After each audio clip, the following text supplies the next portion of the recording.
En esta ocasión, a manera de complementar algunas partes que en los otros videos nos ha faltado revisar propiamente y a manera de expandir un poco más nuestras posibilidades, vamos a hablar un tanto de los sentidos, que es algo que habíamos dejado pendiente, pero sobre todo, obviamente entender que a nivel del sistema nervioso podemos dar distintas explicaciones, distintas perspectivas, pero sus tres grandes funciones son la capacidad de sentir el medio externo o incluso de cierta manera al interior del organismo,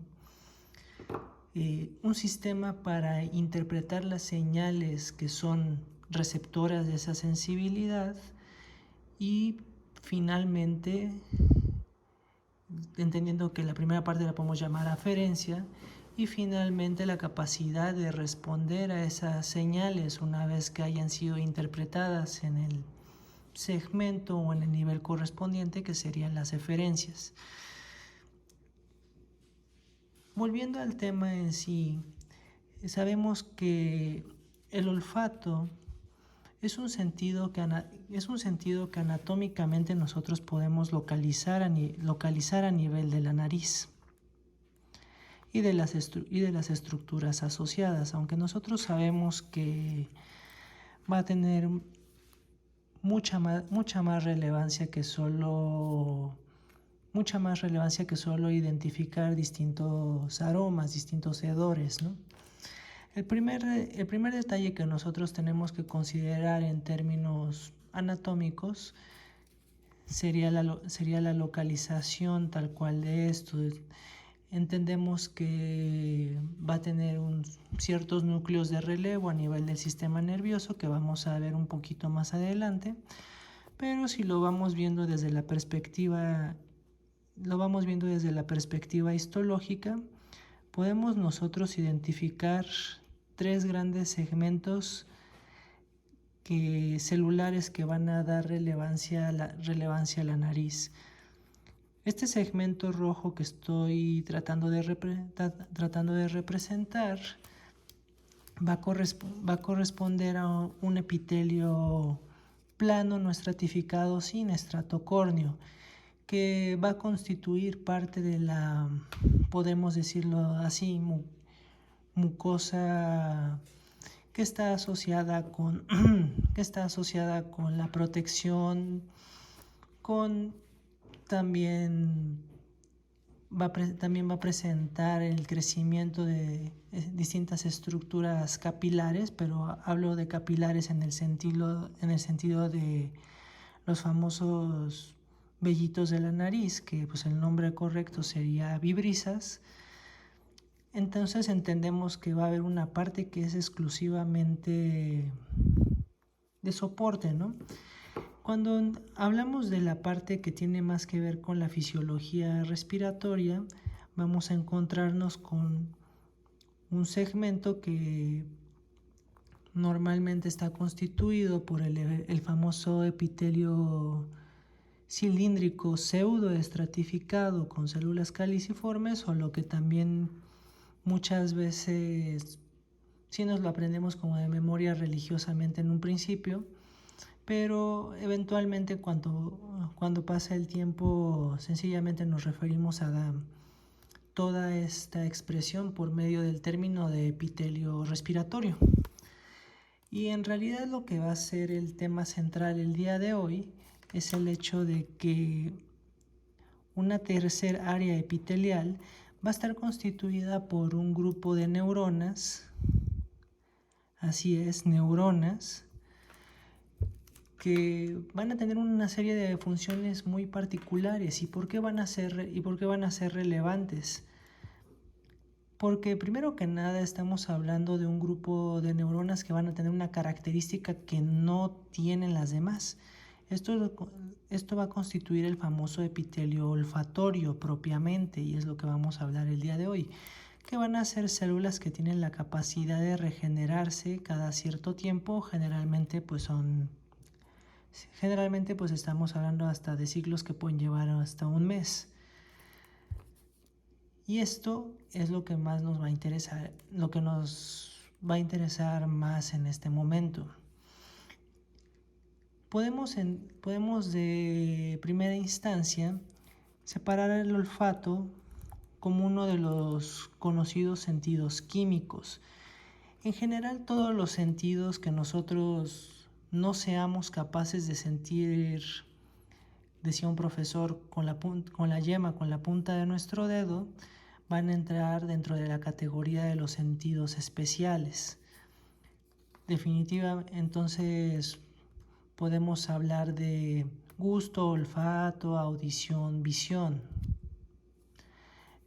por mencionar algunas. A grandes rasgos, los sentidos químicos van a estar representados por el olfato y el gusto, que si ustedes bien recuerdan, muchas veces nosotros los tenemos ampliamente relacionados. Incluso un ejemplo que se maneja muchas veces a nivel cotidiano es el hecho de que una persona pues que se encuentra resfriada no tiene la capacidad de saborear o percibir olores con la misma facilidad usual. Incluso ahora que el COVID está de moda, una característica clínica común que llegamos a encontrar es la alteración de la percepción de los sabores. Vamos a hablar de eso en la viñeta de gusto un poco más adelante. Entonces, bueno, ese va a ser otro video.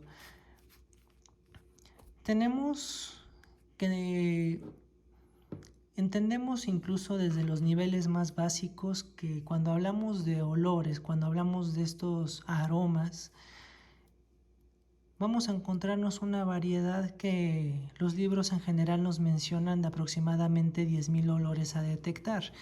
La mayoría de los seres humanos no somos capaces de detectar tantos, sin embargo, con determinado entrenamiento sí que se puede ampliar la variedad de olores que una persona puede detectar, incluso en escuelas que tienen que ver más que nada con la preparación y con la detección de perfumes para identificar las distintas esencias.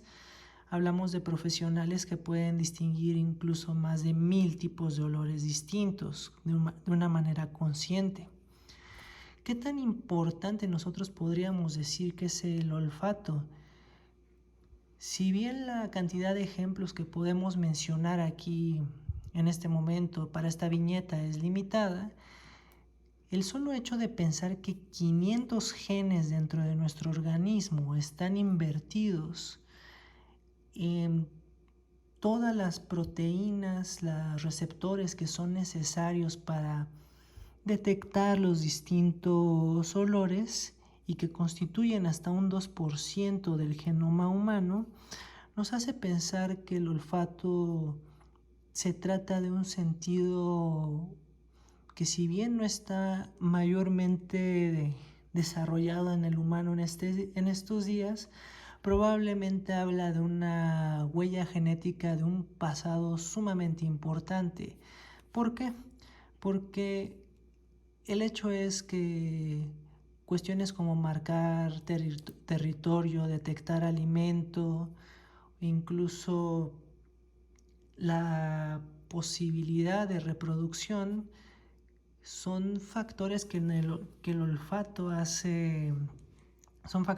olfato hace posible en especies, pues digamos, inferiores, ¿no? Pero obviamente todo eso es relativo.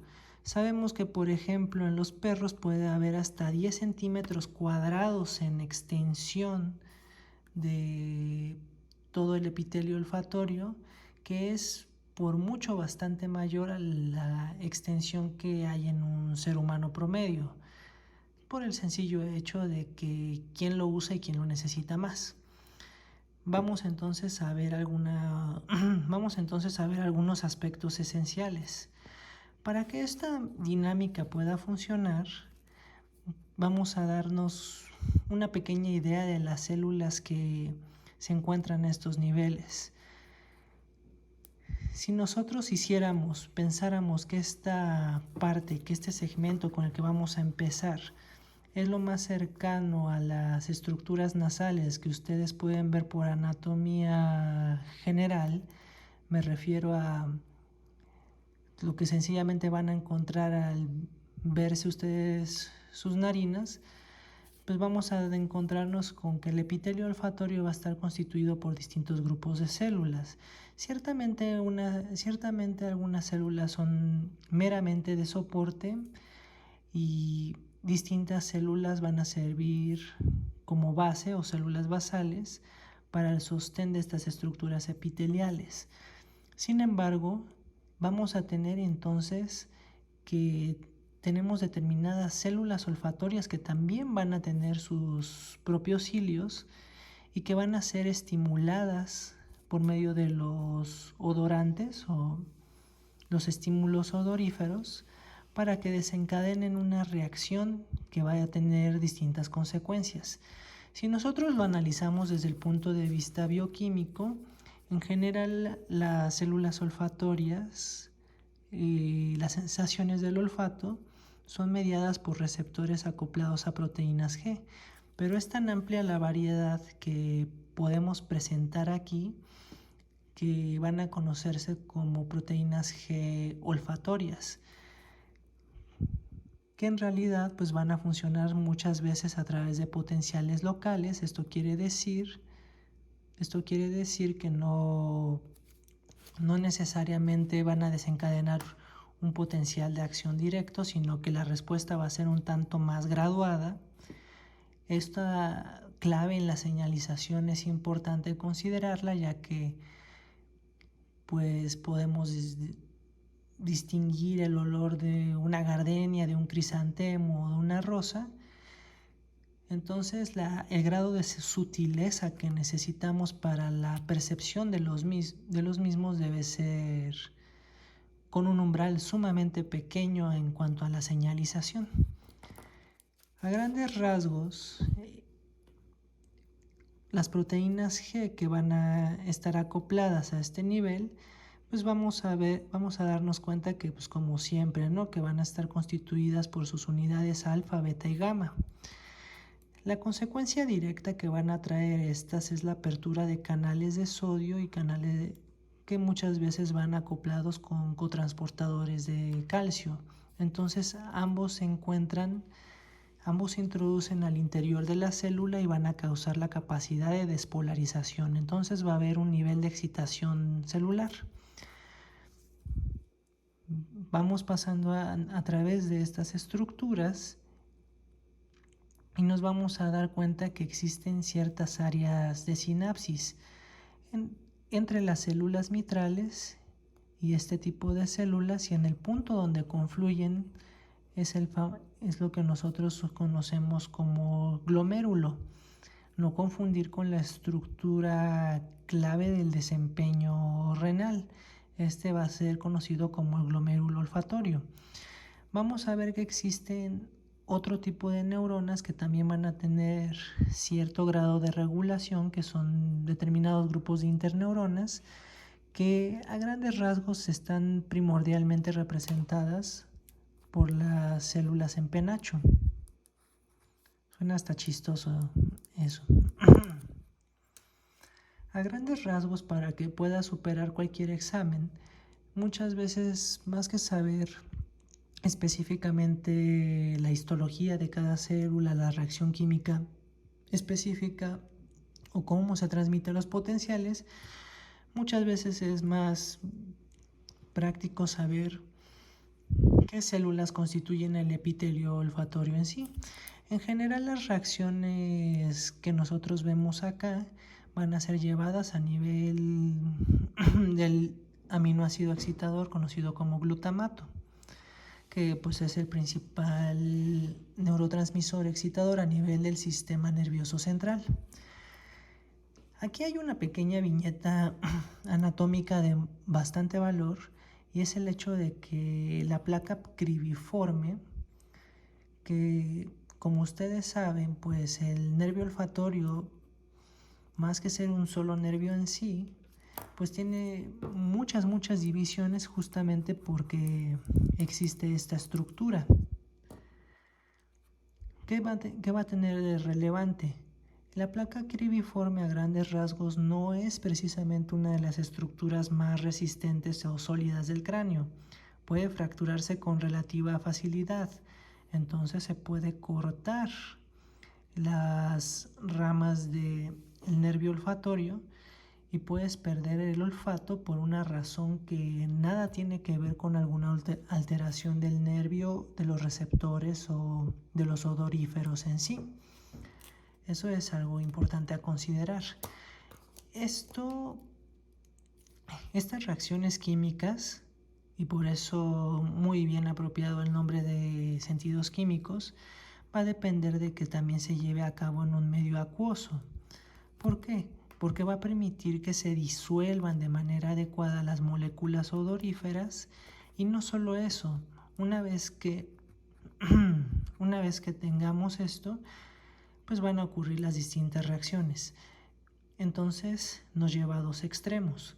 Cuando nosotros nos encontramos con una nariz sumamente seca, no va a ocurrir la adecuada disolución de las moléculas odoríferas, entonces la percepción de olores va a encontrarse alterada. Y por ejemplo en estados inflamatorios o estados de infección donde hay una mayor producción de moco, pero que puede variar tanto en su cantidad como en el grado de espesor que éste tiene, también irónicamente ambos extremos van a causar una disminución a nivel de la percepción del olfato. Tenemos entonces que a grandes rasgos cualquier alteración de la percepción del olfato pues es lo que nosotros podemos conocer como una disosmia. Y va a tener sus particularidades, ¿no? Sabiendo que la pérdida total pues va a conocerse como anosmia.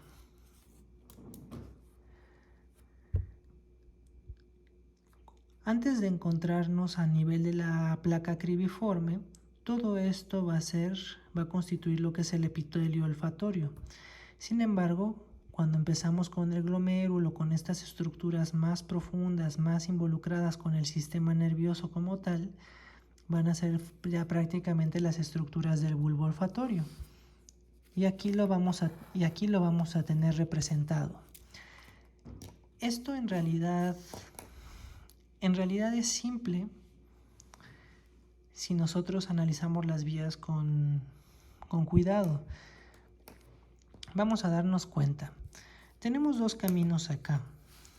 Cuando hablamos del órgano vomeronasal, pues nosotros estamos hablando entonces de las feromonas, que son estas moléculas que están implicadas en la atracción, un tanto más populares a nivel del reino animal, pero en otros animales que no son la especie humana.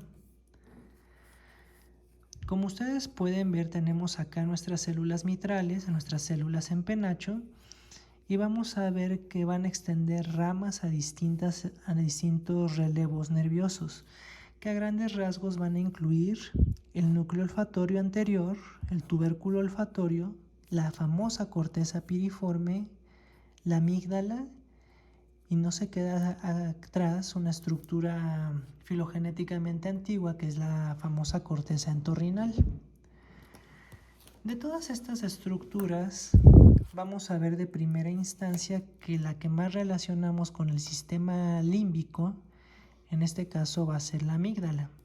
El sistema límbico pues tiene mucho que ver con las emociones, con la ira, con el miedo, con el hambre, con hasta el apetito sexual.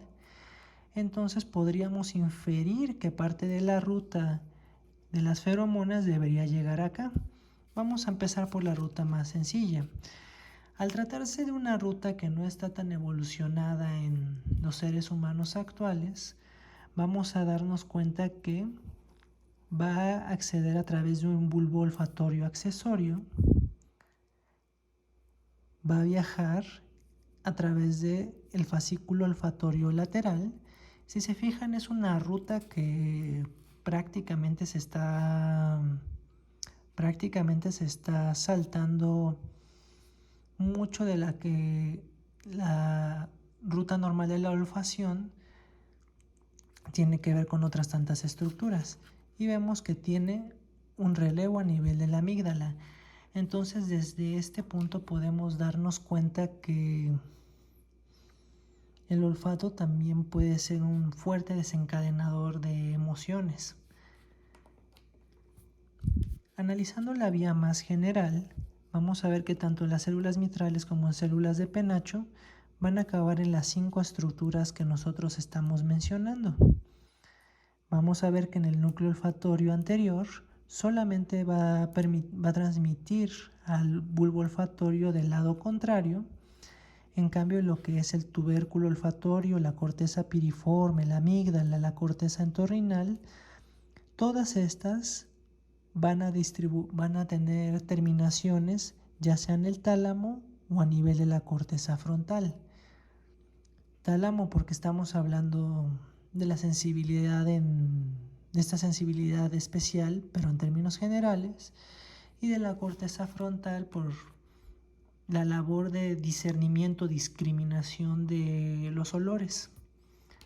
Entonces podemos pasar desde el simple hecho de detectar un olor, puede servirnos para algo tan sencillo como distinguir cuál será el alimento que más nos agrada, o incluso con qué pareja se puede tener algún grado de potencial. Estos son los detalles importantes. Sabemos que el tálamo va a terminar enviando sus aferencias a la corteza orbitofrontal, y de la corteza frontal tal cual, pues vamos a ver que todas las funciones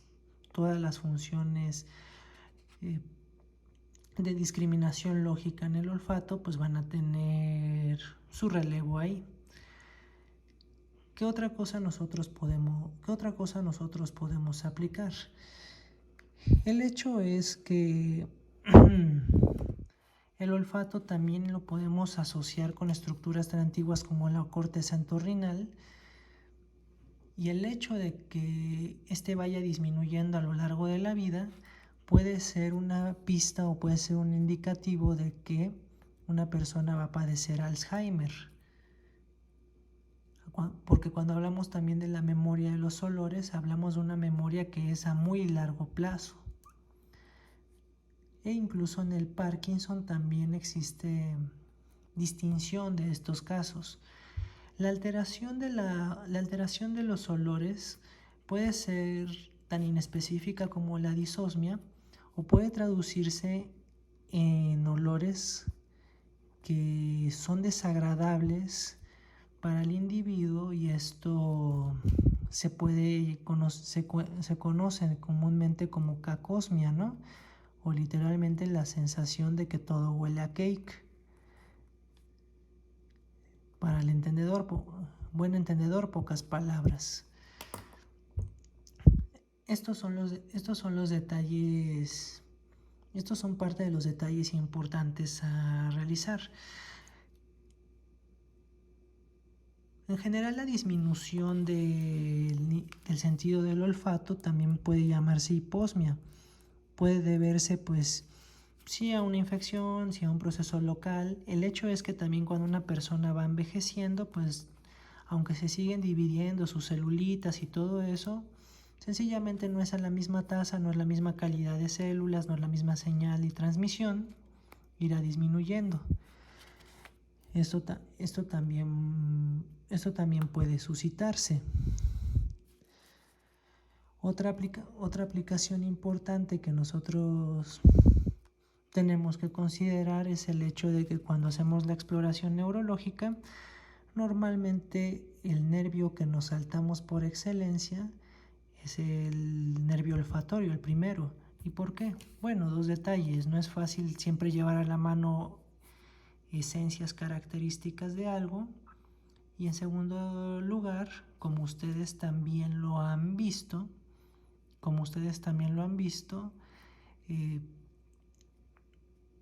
hay 1000 causas que pueden afectar el sentido del olfato sin necesariamente que exista un compromiso nervioso. Finalmente, un ejemplo un poco menos común.